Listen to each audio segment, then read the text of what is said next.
Hey, everybody, and welcome. Thank you for joining us tonight.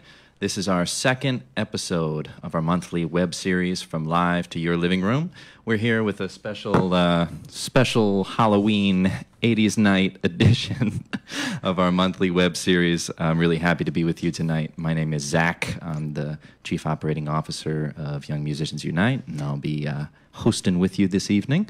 And I'm Karen. I'm Chief Storyteller here at Young Musicians Unite, and I'll be engaging with you in the comments, so be sure to share your thoughts. And I'm Sam Gonzalez, CEO, founder of Young Musicians Unite, and we believe that every child deserves a free music education, no matter what their socioeconomic background. And today we have fun stories and performances by our students, parents, and faculty. And throughout COVID, we've launched virtual programs. We've made sure that students have their own instrument to take home with them, and we've also pivoted to in-person as school has changed to in-person. So we're making sure that everyone is supported as we go on. Thank you for your support.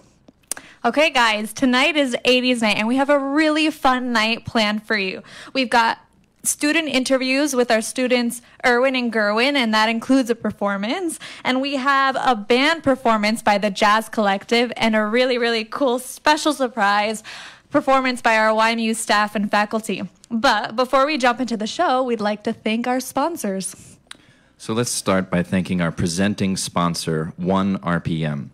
1RPM is a redefining force in the new music economy and one of today's fastest growing music companies in the global marketplace. Home to 2,500 YouTube channels that collectively generate over 7 billion plays per month, 1RPM is one of the world's largest YouTube multi-channel networks specializing in music. 1RPM occupies a unique space between traditional record label and distribution company and leverages proprietary technology, marketing, analytics, and localized support to deliver business solutions to over 100,000 artists and music labels and video creators worldwide. All right, so first up we have a performance and interview by a rising star, Erwin Dorsainville. He's a saxophone player at the Young Men's Preparatory Academy, started playing in 9th grade, and now he's a senior. Zach, you know Erwin. Yeah. You remember meeting Erwin. Yeah. Did you always see all that potential? I have to be honest and say yes, because his interest was so high from the beginning. But Erwin joined, as Sammy said, in 9th grade. He had picked up the saxophone and joined our after-school jazz combo at the Young Men's Prep Academy. And he came in like really behind the 8 ball as far as just basic music fundamentals were concerned compared to the other students. And I remember there were some, well, actually almost every time for the first while he was considering quitting the band, and he would get down on himself and etc. But I saw him watching the other students, and I saw how much he loved it, and I knew that with some time he was going to come around and truly be a great musician. Here you had a student that always down on himself, thinking that he wasn't good enough, and then last year he became first chair in the Superintendent's Honors Festival, which is one of the biggest honors you can have in Miami-Dade County as a student. He's working with New World Symphony Fellows, Outreach, and he's considering pursuing a degree in music. Yeah.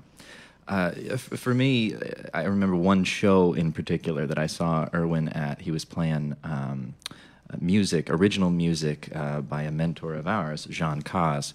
And this was maybe, I want to say about 8 months into his development in the jazz combo. And I saw what was once this like shy, timid kid go up and take this outrageous and courageous solo on this song where he was really speaking from the heart. And I don't know if something happened during that performance in particular, but I haven't seen him look back since. So this and now he's grinding, practicing, always. Working so hard. He exemplifies kind of all of those characteristics that he was maybe lacking when he first joined. Erwin, we're proud of you. Yeah. All right, so we're going to get started with the interview, but before we do, be sure to share your comments in the comments below. And without further ado, enjoy the interview.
so I practiced my instrument like crazy to reach that part. Eventually, I made it to the jazz combo. It was fun. And then the next year, I had multiple teachers. I had Alex White. Hey, everybody. So this is a live broadcast, and we are doing our best. We had a brief technical difficulty. Here comes one more time our interview with Erwin Dorsainville. Hello, my name is Erwin Dorsainville. I am a senior at Young Men's Preparatory Academy, and my main instrument is the tenor saxophone. I officially started playing it on the 9th grade. It was kind of hard, to be honest. Like, when I heard about music theory, I didn't understand a single thing they said. It was all like math to me. There was a time where I noticed that I had to learn these things. In the first year, when I started taking saxophone seriously, I was still doing like a bad habit of like being lazy. Like, as soon as I head home, I put the sax away. And the only time I'd actually play my sax is like to distract myself from like church or anything. I was in a jazz band, right? And we were rehearsing a song. And when school was like beginning to go over, I saw Maria walked up towards me, right? She was talking about YMU. She saw me like messing around with the instrument while everyone was goofing off or something. I think she walked up towards me and was like, hey, would you like to stay after school to like practice the instrument more, join the YMU program? And the first few lessons, you guys were helping me practice my songs and everything. And then I saw the jazz combo playing with Kyle, Gabriel, Caleb, and Patrick. And the band sounded amazing. So I practiced my instrument like crazy to reach that part. Eventually, I made it to the jazz combo. It was fun. And then the next year, I had multiple teachers. I had Alex White and Manny.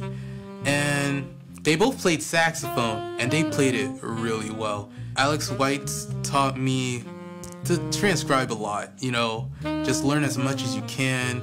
He was introducing me to songs like Giant Steps, which at the time was way beyond my level, but he'll still teach me.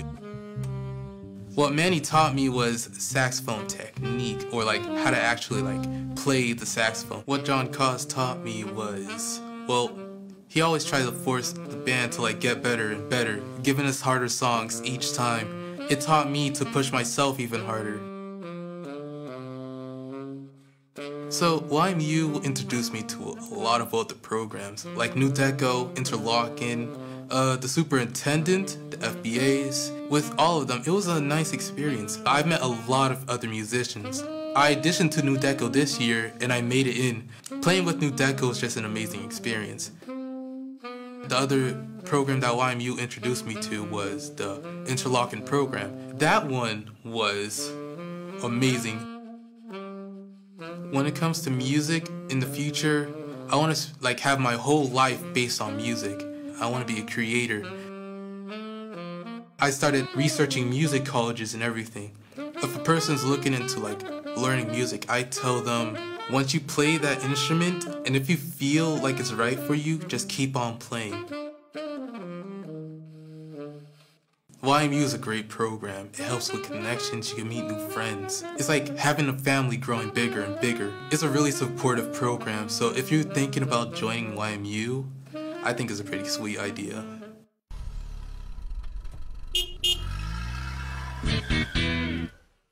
Hey, what's up? My name is Christian, and I am the co-teacher and drummer for the YMU Jazz Collective. I would describe myself as energetic, driven, and passionate. Coffee, 100%. Iced coffee is the best. I would want to live in the 80s because I feel like the music was very experimental back then, and I would just want to be a part of the 80s music scene. I would probably go to every concert that I've ever wanted to go to, backstage. I'm super into art. In my free time, I paint a lot, and I do a lot of drawings. My favorite record at the moment is a record called After You're Born by Childish Japes. I'm super into that. My favorite song to perform is Jazz Crimes by Joshua Redman. The collective has a lot of fun playing that tune. The last song I listened to was Blue Ridge Mountains by Fleet Foxes. I had to do a recording of that, so I was just refreshing my memory. I think I probably performed for about 4 hours for a YMU show where I was playing with different bands. The hardest song for me to learn on the drums is probably September 24 by Eric Harland. Eric Harland is an amazing jazz drummer, and it's really hard to kind of capture his feel on the kit. I would probably jam with Mark Juliana. Mark Juliana is one of my favorite drummers of all time. I would say the coolest member of a band is probably the drummer. I'd probably get rid of smooth jazz, like elevator jazz music. Do not like that. It's not a vibe. Acoustic, 100% all the time. Nothing beats acoustic. I'm just the drummer. I'm just the drummer.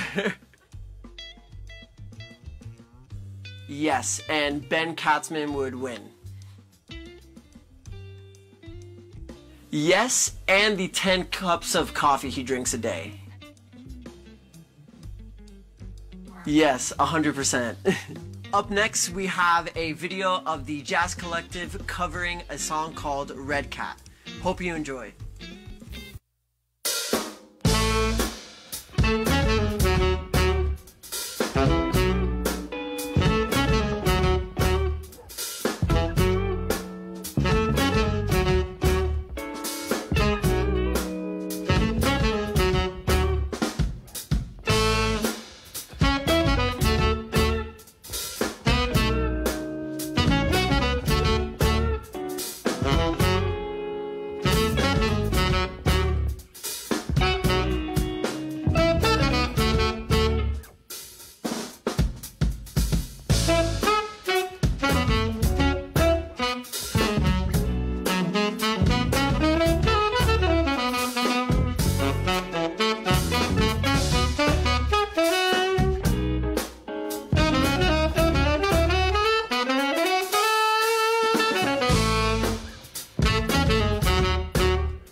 I'll describe myself as cunning, hilarious, and creative.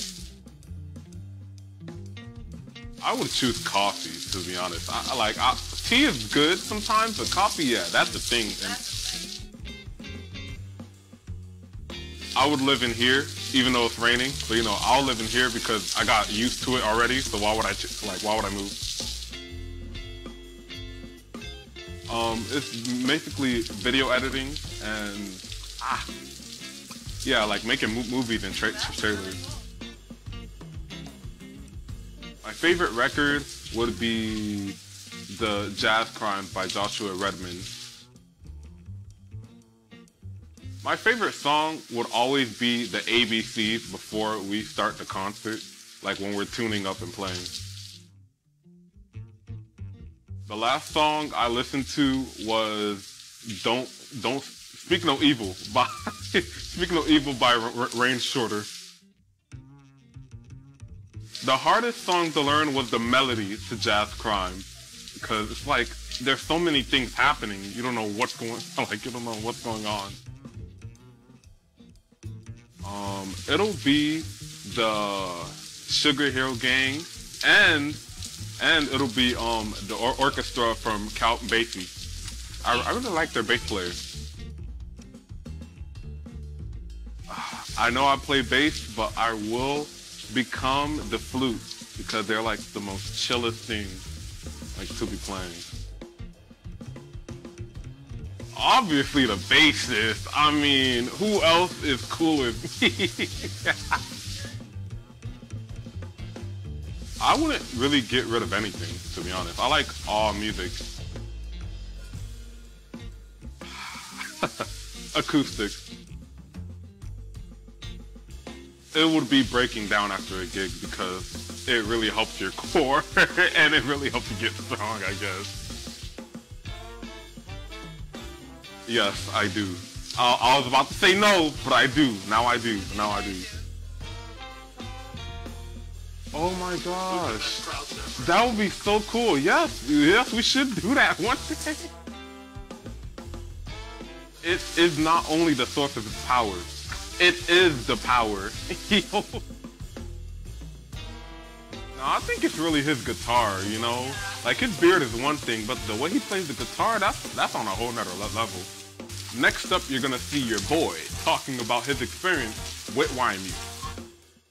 My name is Guerwen Gue. I am a sophomore from Young Men's Preparatory Academy, and I play electric and upright bass. I joined YMU when I was in the 6th grade. I got into guitar club, and it was pretty good with Alan teaching me. Next year, Sammy Gonzalez came up to me, and he was like, "Hey, I saw that you was doing a lot of good things with guitar. How about you try this for once?"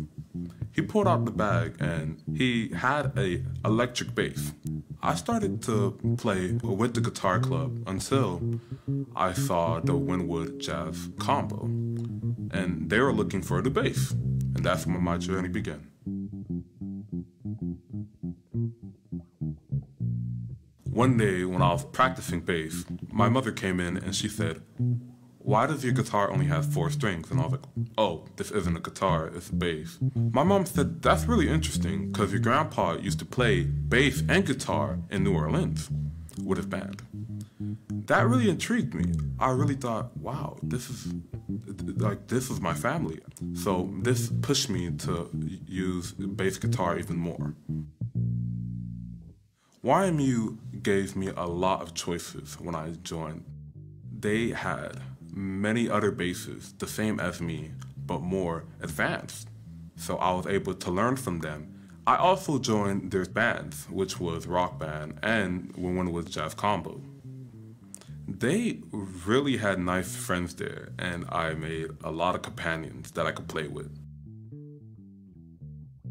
I was always looking forward for after school. I was always looking forward to seeing my friends and playing with them and learning. The most impactful moments were learning about music theory, which was connected to math, which I loved before jazz.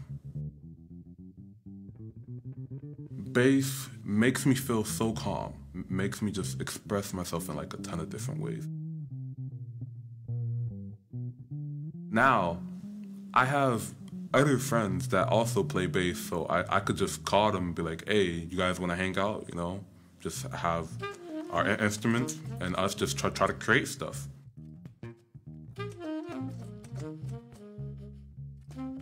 My favorite show was The Racket when I was on a magazine cover with my friends.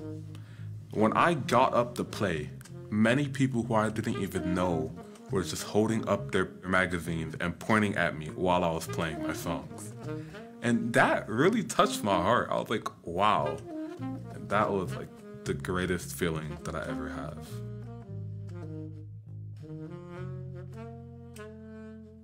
Because of YMU, I was able to get in touch with many other organizations, mainly those being New Deco Next, the New World Symphony, and University of Miami. And because of these private lessons, I was able to play with Anthony Wellington at his bassology clinic, having a scholarship to even get there. I mean, how crazy is that?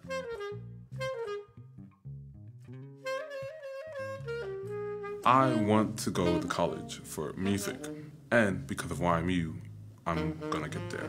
For other YMU members out there, the only thing I just want to say is just keep on working hard. Trust me, it's gonna get you places. For YMU, I am really thankful for all the work that they put in to make me into the person that I am today.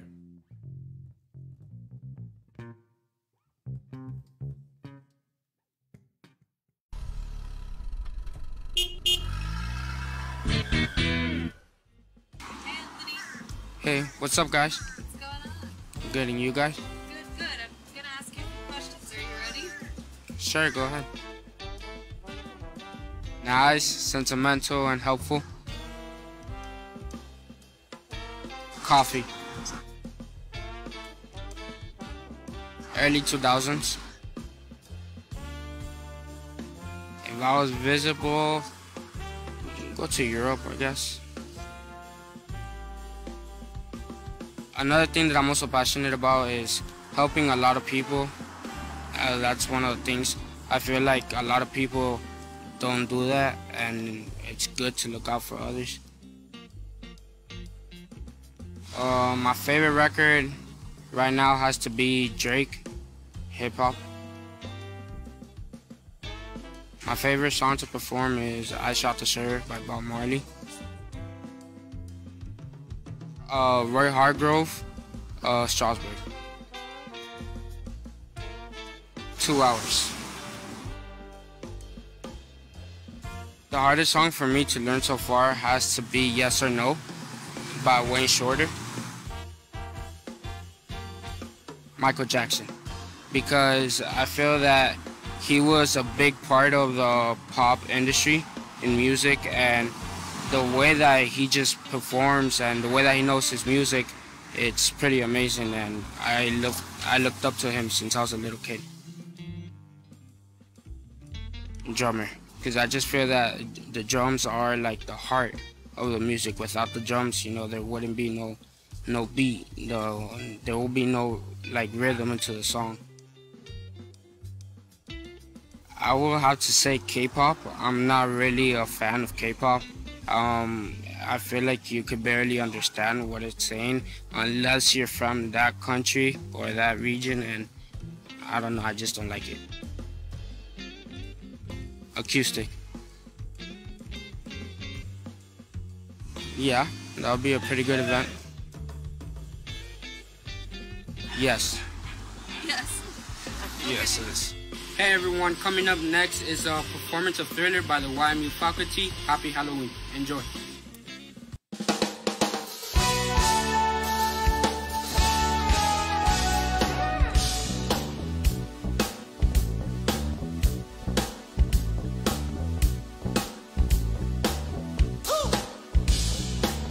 It's close to midnight. Something evil's lurking in the dark.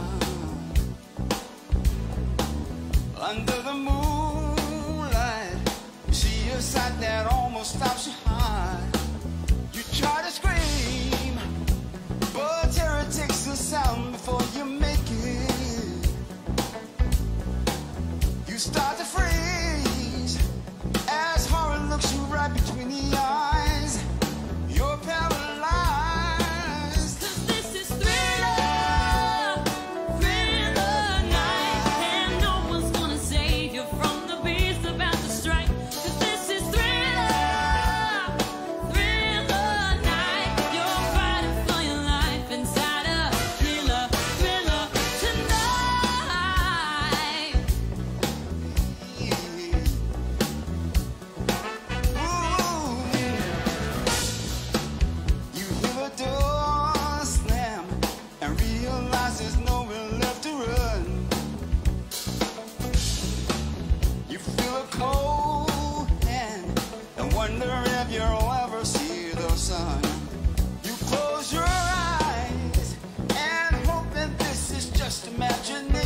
mind.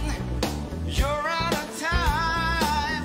'Cause this is thriller, thriller night. There ain't no second chance against a thing with 40 eyes, girl. Thriller, thriller night. You're burning for your life inside your killer, thriller tonight.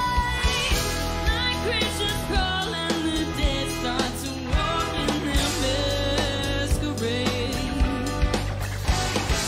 There's no escaping the jaws of the alien this time. This is the end of your life. They're out to get you. Something folding in on every side. They will possess you unless you change the number on your dial. Now is the time for you and I to close together. And all the while, I'll save you from the demons on the screen. I'll make you see. This is thriller, thriller night. 'Cause I can thrill you more than any cool could ever do. Thriller, thriller night. So let me hold you tight and share a killer, thriller, chiller, thriller in the night.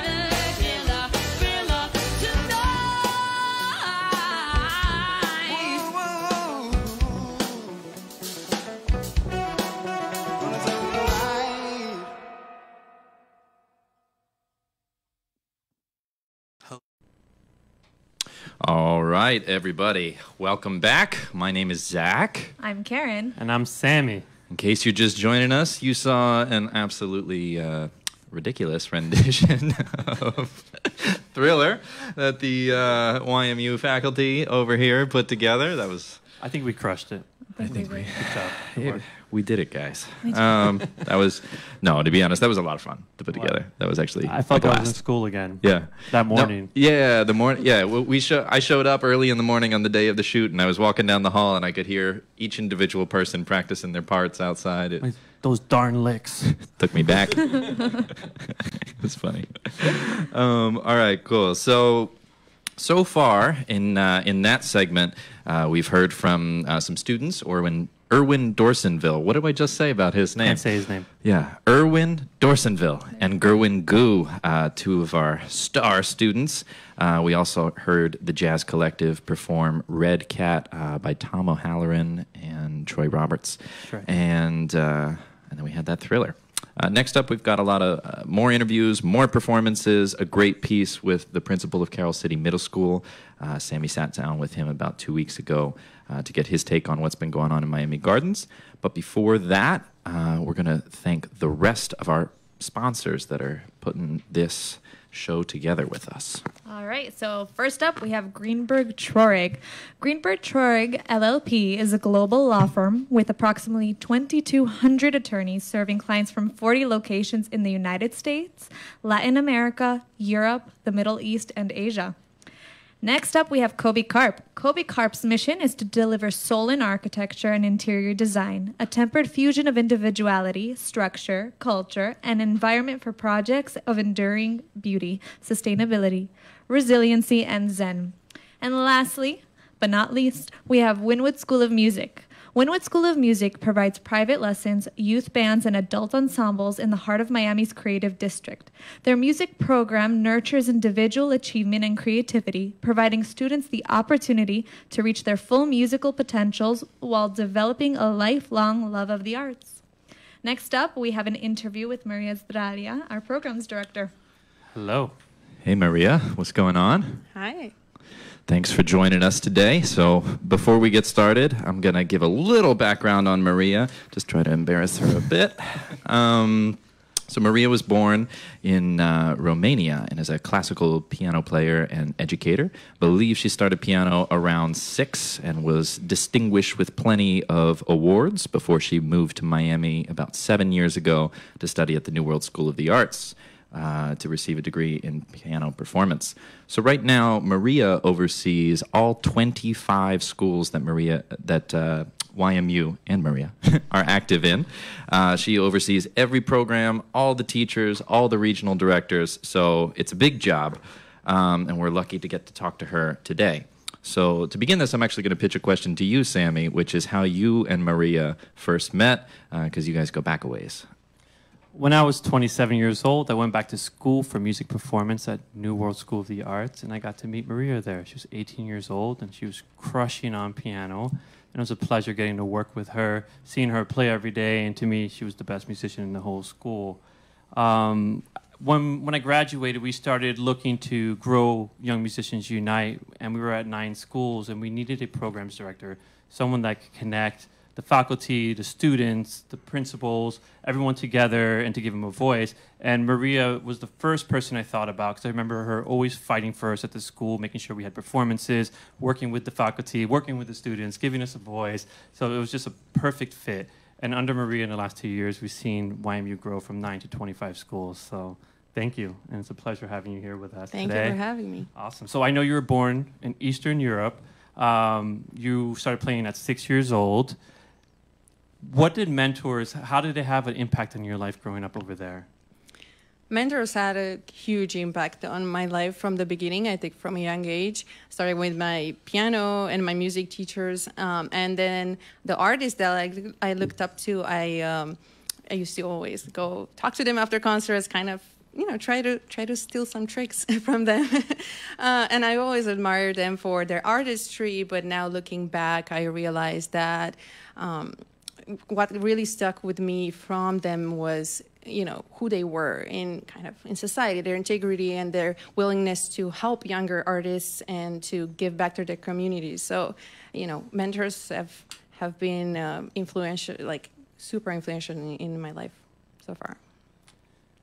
You are an amazing concert pianist, and you chose to take that life where you're practicing for hours, getting ready, going on stage to switch and to support children and to ensure that they had a music education and that you're growing the next generation of musicians. What made you want to make that switch? I've always believed that music has an extraordinary impact on the development of a child, and I've kind of experienced that firsthand when I was younger, and it changed my life. And I've wanted to be a part of that, just kind of keep it going for the next generation. All right. Well, what educational experiences best prepare you for the work that you do today? I think that, I was fortunate enough to kind of have the freedom in the arts education to follow through with some of my passions and some of the projects that I wanted to do. And I've always kind of been passionate about providing opportunities when I saw that something was missing. In high school, I wanted to have a place to highlight the achievements of all of the students in the school, so I created a magazine and fundraised for it. And then in college, I try to kind of provide more performance opportunities as well. So I think it's so important for students to feel supported, to take the lead and be leaders in their schools and in their communities and follow through with their projects. Yeah. So you've had the opportunity to lead our programs and actually spend time and see our students grow firsthand.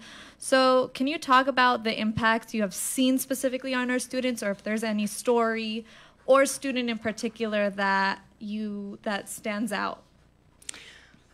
The impact can be seen every single day. Every time I walk into a classroom, I can see there's that spark, in a student's eye when they finally realize, wow, I'm good at this. I can do this. I started not really knowing much about music at the beginning, and I worked for it, and I put a lot of myself into it.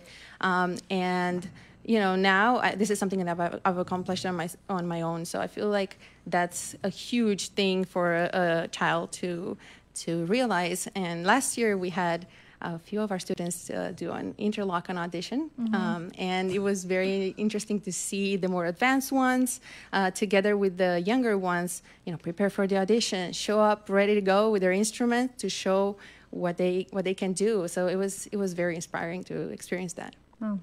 Yeah. You've spoken so far about your experience with the schools, with the students. Can you talk about what it's like leading a team of 40-ish teachers and regional directors? And there's a lot that goes into the program, a lot of staff, a lot of personalities, a lot of work. Can you speak about that experience? Easiest job we have in YMU. That's right. By far. That's right. First of all, I want to give a big shout out to all of our amazing teachers, because they are the ones making the magic happen in the classroom. This job has a lot of different interesting kind of angles and challenges that come with it. But I think that with the fact that we try to tailor our programs to the specific needs of the community, the students, and the school, every time a new program comes along, it kind of feels like we're starting from scratch, right? But because we're trying to make sure that we hear their feedback and what they need, the results for each one of these programs, and working with all this administration and the teachers, they're always unique. So seeing each program flourishing kind of in a unique way is super rewarding. Wow. One of the things I think is so interesting when these programs start to flourish is that we start to build a culture of music within the school. And it's cool to see that take off and kind of become its own thing outside of our involvement. What kinds of changes do you mainly see in the culture at these schools as they grow their programs? I think that this culture can be observed very, very strongly in the schools that we've been in for a couple of years, and we can kind of see the older students become leaders, become mentors, become role models for the younger ones, and that makes the younger ones, look up to them and be so excited, especially when we put them on the same stage. You can see how proud and excited they are, and it also pushes the older students to rise up to the occasion, and they always do. So just kind of creating those bonds between students that would have otherwise maybe not even communicated that much because of the age difference in the school. It creates that community. Now, we're going to play a clip. And before we do that, if I can put you on the spot for the moment, can you tell us about what we're going to see in this clip? Yes, this is one of our instrument pickup days that we did for one of our new schools this year, West Little River K2A Center. And, check it out. Let's see. Hi, everyone. This is Maria, Program Director for Young Musicians Unite. Today is one of our instrument pickup days, and I want to take you guys along with us. So let's get some instruments to our students.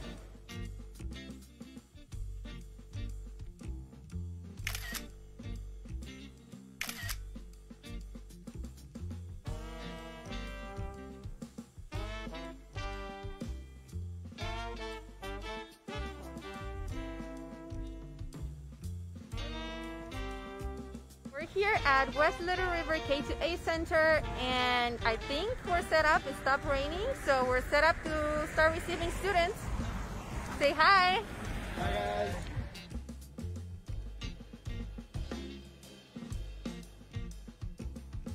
All right, so as we wait for more students to show up and pick up their instrument, I wanted to give a little bit of an overview of the kind of programs that we offer here at West Little River K2A Center. We offer 2 different classes programs, drumline and modern band. For drumline, we're giving away a lot of snare drums and bass drums today. And for modern band, we're giving away acoustic guitars as well as bass guitars and keyboards.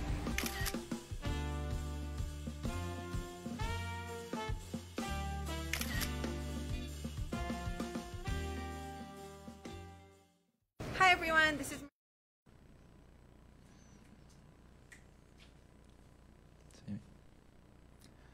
Those walls of drums, amazing. I don't think people realize how much work goes into being able to do instrument drop-offs and everything like that. So Maria, last question. Over the years to come, what community impact do you hope to see from our programs? You know, kind of going back to the question about the culture in the schools, we were able to see that on a much bigger level last year when we did the Miami Gardens community concert in the winter, when we had the elementary school students and parents and teachers with the middle schoolers and the high schools.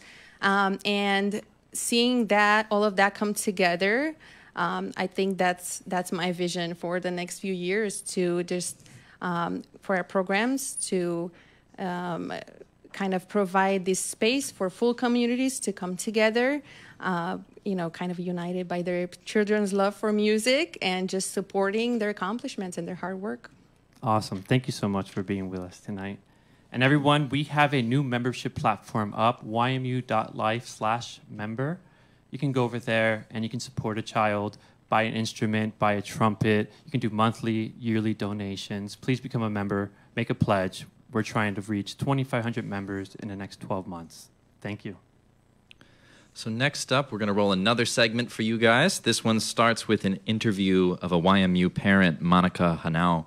Monika is the mother of another student of ours who you've actually heard from briefly already in this episode during the Curbside Qs there with Anthony Martinez. So Monika in this segment shares her perspective as a parent about the YMU program, its impact on her son. And it was great to see, because I've known Anthony for a while, and Maria, you've known Anthony for a while as well. He actually she cites you in this video as being the one to kind of get Anthony and bring him into the fold. So can you tell us a little bit about kind of his start, how he began in the YMU program? Sure. I think Anthony was a freshman, and he was in the jazz combo, and he would play the congas in the back.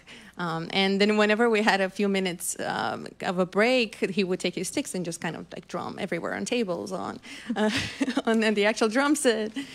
I remember he would just show up. Yep. And it was an advanced group, and the kids were like, why is this kid here? Freshman. And I said, no, it's okay. Just make it happen. Yep. Yep. And it happened. Yeah, and she talks about that too, like the step-by-step development of, all right, like play some congas, okay, now play a little groove on the drum, and I mean, now he's, the main drummer for that group, which is super cool to see. I also think part of that can be credited to Monika's support. She's an incredibly supportive parent. We have a few parents like this at YMU, and Monika, big shout out to you for all of your help taking instruments to shows, taking your kid to shows, but his friends and his bandmates and their friends and etc. I mean, this is part of what makes YMU run, what makes it possible. So what kind of effect do you think that's had on Anthony? I think it's had a huge impact on his journey, and we're so lucky to have parents like Mrs. Henao, because they are just a phone call away for us to just pick up students, pick up instruments, and help us run these programs. And I think these parents are one of the biggest assets that we have as an organization. Okay, so before we roll the interview and get to Monika, we really want to thank you guys for being here. It means so much to have your support. Make sure to share your thoughts in the comments below. We love talking to you guys. We love hearing from you guys. And without further ado, please enjoy this interview with Monika. Hi, my name is Monika. I am Anthony Martinez's mom. He plays the drums for YMU. He is going to be 16 next month, and he has been involved with YMU for about 2 years plus. Anthony attends Young Men's Preparatory Academy, and that's where he was presented with the YMU program, and that's how he brought that home. He came home with one of the magazines that you guys produce, and he told us about his interest in the program, and once he got in with the jazz ensemble, we continued from there. It led him to be able to attend presentations that you guys did with Miami-Dade.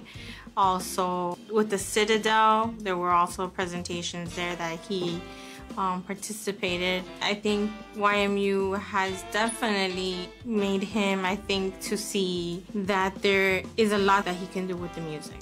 And it inspires him. He even tries to like put music together himself to create stuff, and he's very into it very much. When he started, he was a little bit more immature, you know, as he's gradually grown. It has not been easy because there's a lot of dedication into it, not only from him, but as parents. It's better to have them here, playing instruments, music, creating, and socializing with kids that are involved in the same thing than as opposed to having them out on the streets. And I think he feels like it's kind of like family, you know? So I would say it's a comfort zone for him, definitely. It's something where no matter where he's going to be at any point in his life, it's something that he can definitely fall back to. It's a way for him to express himself, I would say. It helps him like feel free. You know, the music, it just takes him to like another level. So I believe that whether he does it professionally or just does it for fun, it's definitely something that is positive and it's healthy. I mean, who doesn't like music? It makes us very proud to see him sitting up there and playing. There's no lie about that. You know, to see him going from congos, you know, to the drumming, and you feel like you've supported that and at least you're doing something positive for your kid's life. Watching him when he does like performances at the Citadel that, you know, he really felt into it, that was really special. For you guys to be able to provide these instruments to the kids, it's priceless.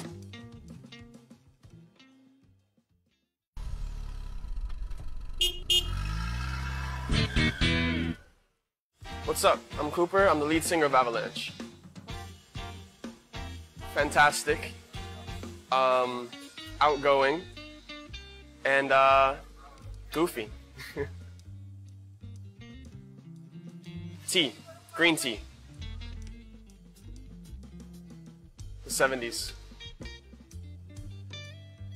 Sports. I love playing basketball. I was at the basketball team on my high school before I got an injury, and I could still give out buckets to anyone.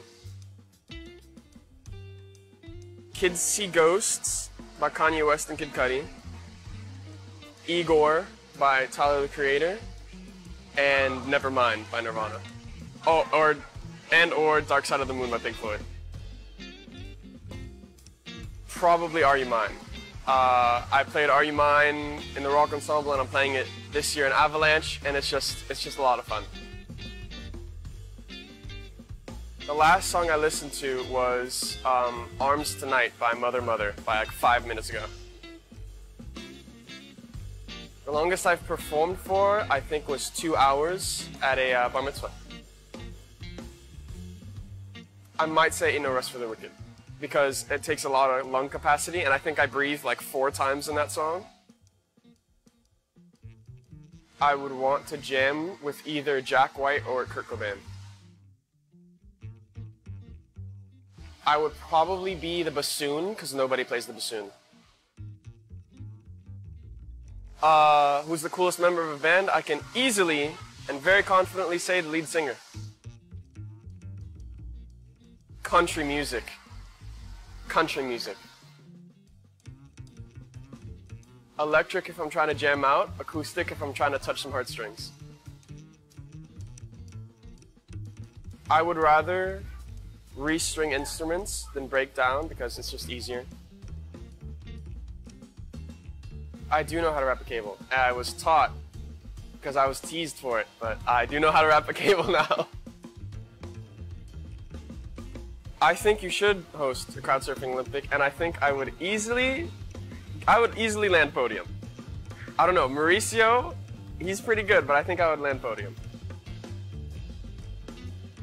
I definitely think that Sammy's afro is the source of his power. And if you wanted to, you could probably power 5 cities with the afro.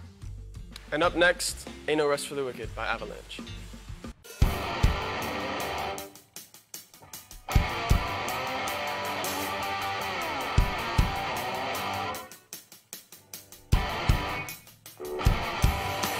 was walking down the street when out the corner of my eye I saw a pretty little thing approaching me.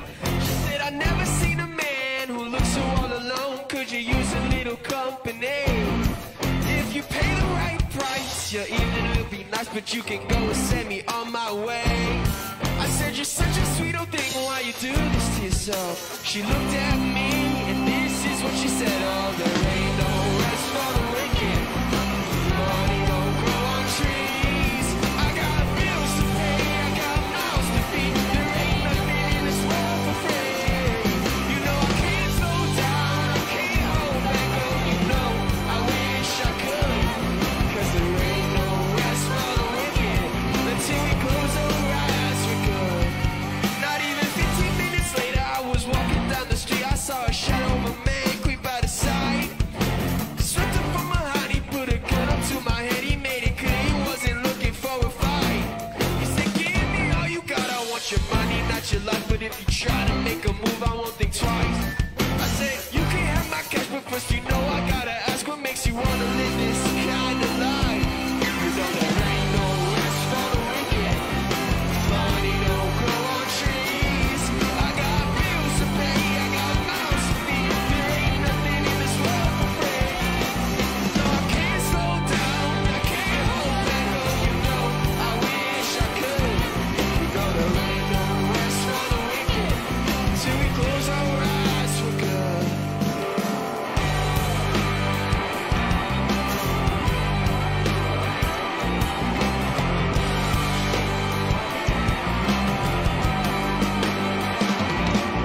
And a couple hours passed and I was sitting in my house. The day was winding down and coming to the end.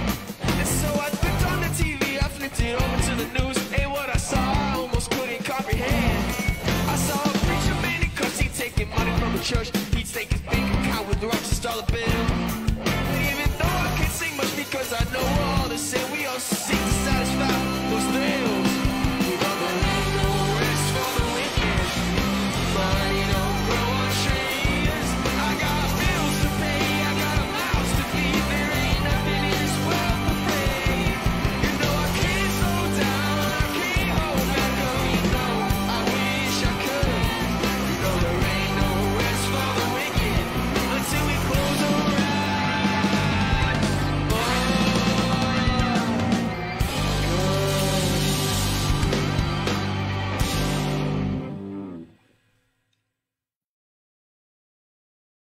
Hope you're enjoying episode 2 of From Live to Your Living Room. Next up, we have an interview with Principal Negron. It's been a pleasure partnering with him over the last 2 years and reestablishing music programming at Carroll City Middle School. Enjoy.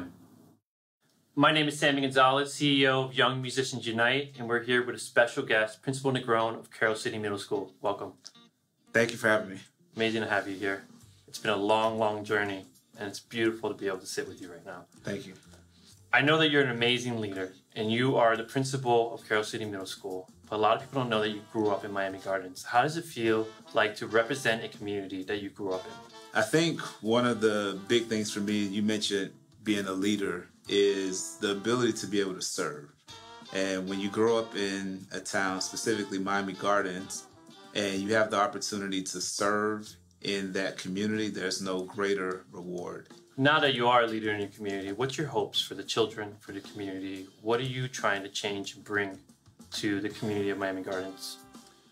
Well, ultimately for me, being a leader within a community, and I talk about this all the time with my staff, right? And our vision statement is to be a community of leaders who honor and inspire others to excel fearlessly in a world-renowned safe haven. What that means is that our goal, our objective, our vision, our mission is to make sure that every day that we do everything we can to make our community a better place. About 2.5 years ago, we met and we were talking about bringing music education back to Carroll City Middle School.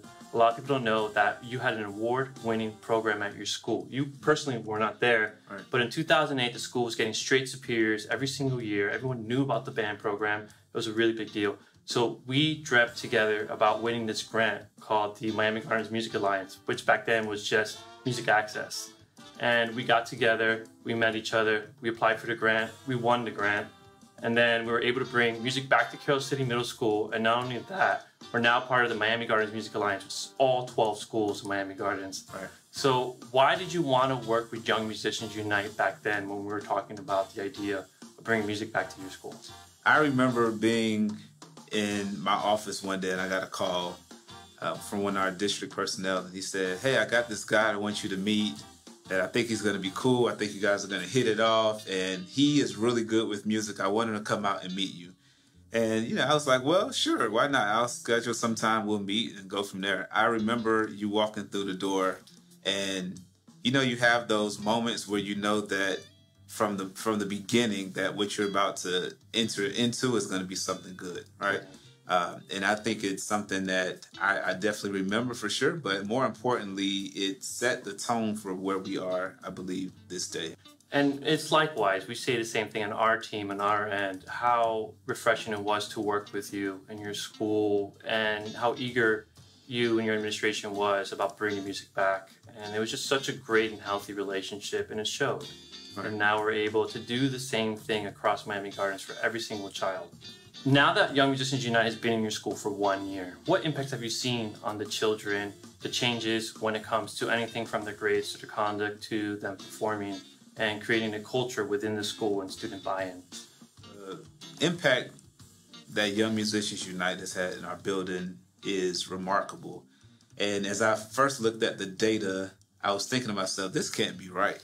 I had my staff to go back and check it again, student by student. And the numbers speak for itself. And I look at over 84% of our students actually showing improvement in reading and or math achievement. When I look at the percent of students that are less tardy, right, our tardiness rate for the particular students in the program decreased by 63%. Is there one student in particular that you would like to highlight that you think about and you've seen them before music and after music and the difference it's made in their lives? I have a couple. I think the one that always sticks out to me is Jalen. Jalen's one of our stars in the music program. And it's one of those stories that it shows you the power of student voice. And Jalen came to me not 1 day, not 2 days, not 3 days. He found out some kind of way that there was conversation about a music program. And at that time, I was like, well, we'll just table it and we'll start it. I think it was in the spring or the summer. We'll just table it for now, a lot going on. And this young man was so persistent that he wouldn't let me rest. When he got a pair of drumsticks in his hand, the kid that I had no idea had this particular talent, this particular skill set, and I gave him a pair of drumsticks to beat on a drum for the first time at Carroll City Middle School. Yeah. And it was literally life-changing. We're not just giving kids a music class, right? Or it's not just going to school. It's about giving them an opportunity to find something that they're good in. And when they find that thing that they're good in, we put them in a position to be successful. I wonder if you realize how much power he really had, because he went to you, and we were supposed to start that program about 6 months later. Right. And I called Daniel Lewis and I said, there's a student.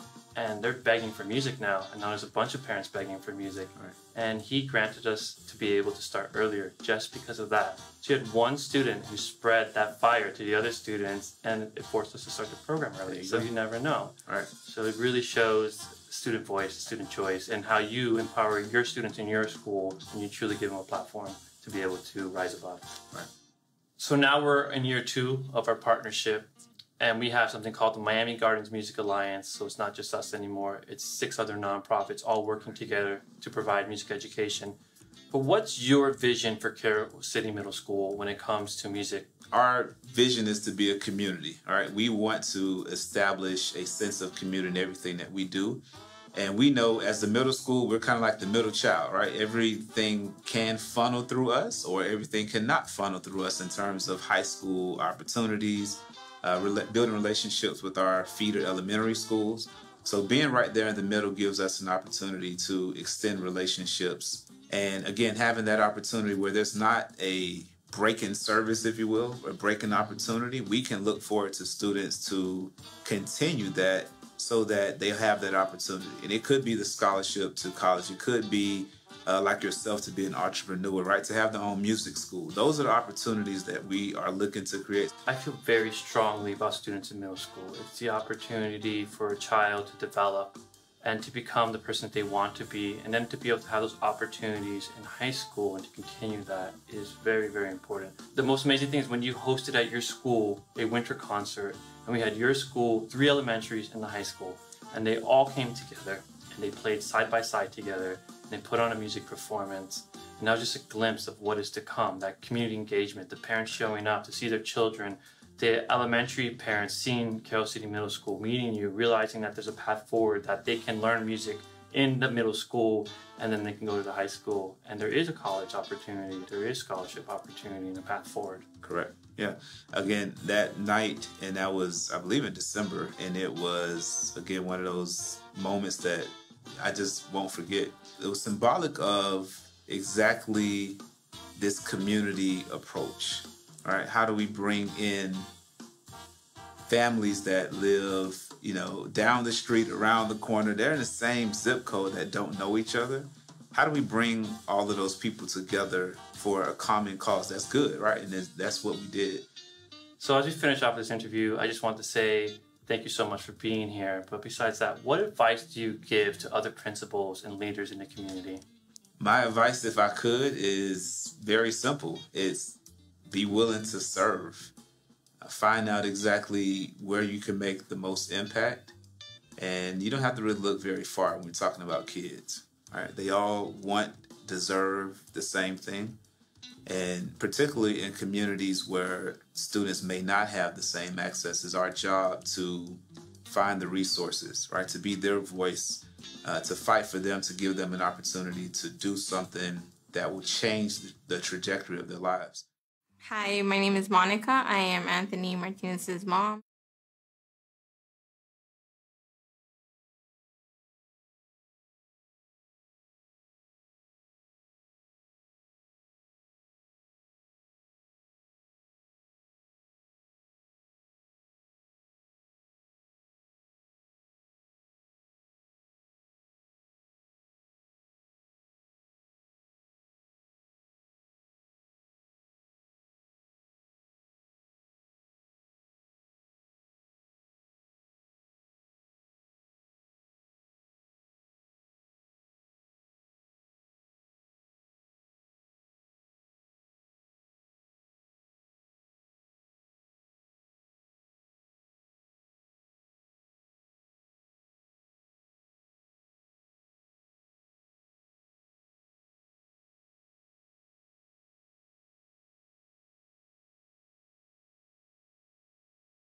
And performance.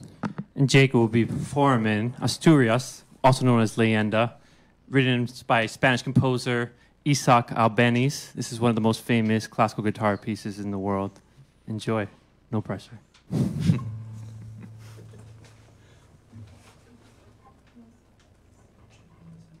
guys, there's no sound.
Yeah,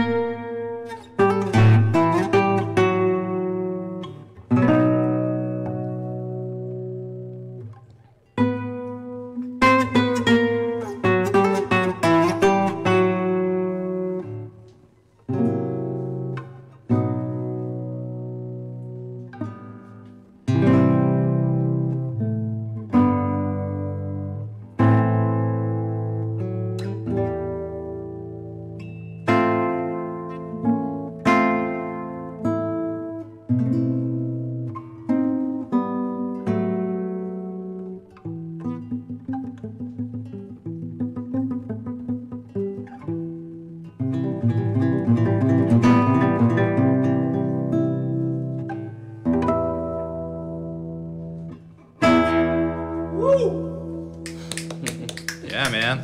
All right. That was awesome.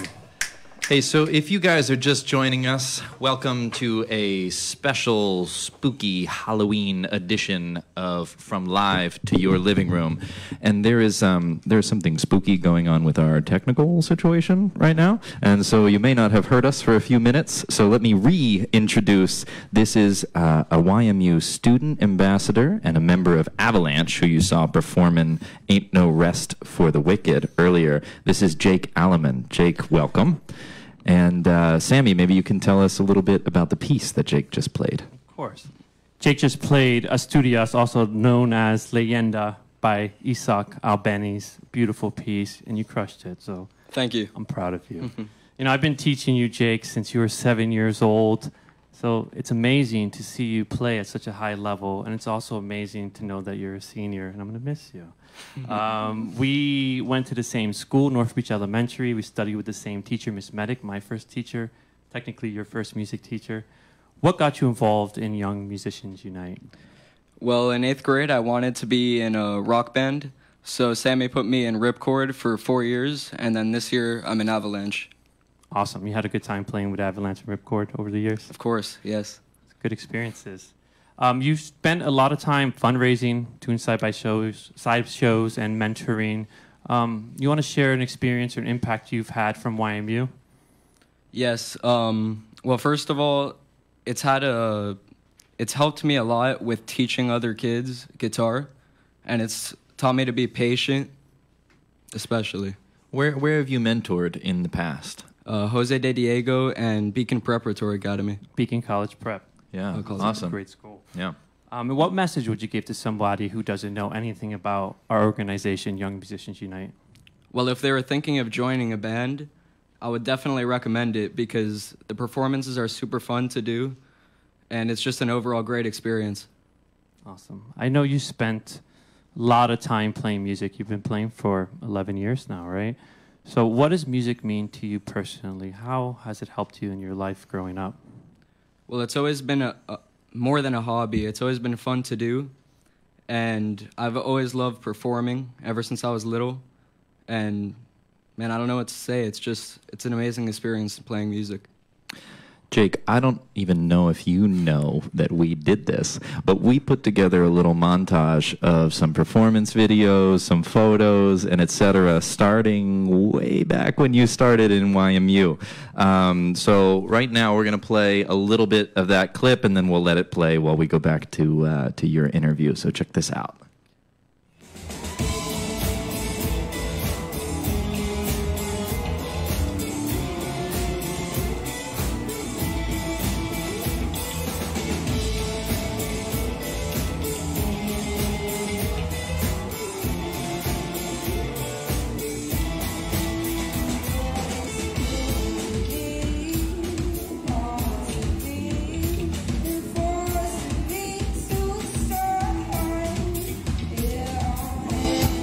So I know.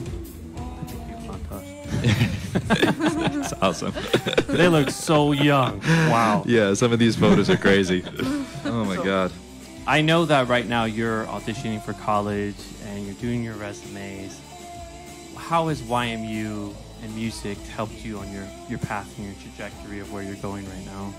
Well, the only plans I have for the future are playing music, so I'm applying to about 9 schools, and all of them are music majors, such as music business, guitar performance, and sound engineering. Perfect. Music all day. Yes. Love you. Thank you so much for being here, Jake. That No was problem. an amazing performance. You should be proud. Thank you. Yeah, thank you, man. So, listen, everybody, if you are inspired by any of the stories that you've been hearing, or you feel like you want to get involved and maybe support YMU and some of these students that you're hearing from, you can do that right now at ymu.life/member. Now, there's a little confusion with the link earlier, and it's a little hard to tell. So, again, that's ymu.life/member. And it's really cool. We have a membership program there where you can choose from $5 a month to a couple $100 a year, and you can do anything from support a child with their music supplies that they need for the year to funding the purchase of different instruments for them to use and take home and practice. It's a really cool program. So again, if you want to support, go to ymu.life, LIFE/member to join. Okay, well, thank you everyone for coming tonight. Make sure to share, comment, like, keep commenting and sharing with your friends. We're going to share this on Facebook, YouTube, Instagram. It's going to be everywhere. And don't forget to join us next month, November 19th, for our 3rd episode. And of course, visit ymu.life/live for more info. We hope you enjoyed our 2nd episode of From Live to Your Living Room. And I'd like to thank our sponsors, 1RPM, Kobe Carp, Wynwood School of Music, and Greenberg Traurig, as well as our incredible staff and our team here. You saw there were some technical difficulties tonight. You cannot imagine how many little snares there are and how much work goes into this. So these guys have done an insanely amazing job in putting together this program for you guys. So thank you to our team. Thank you very much. Our next episode from Live to Your Living Room, November 19th, is Give Miami Day. It's a day where every nonprofit in Miami raises money in 24 hours. We raised $14 million as a city last year, and our goal as an organization is to raise $30,000. So don't forget us on Give Miami Day. Thank you so much, and have a good night. Bye. Bye.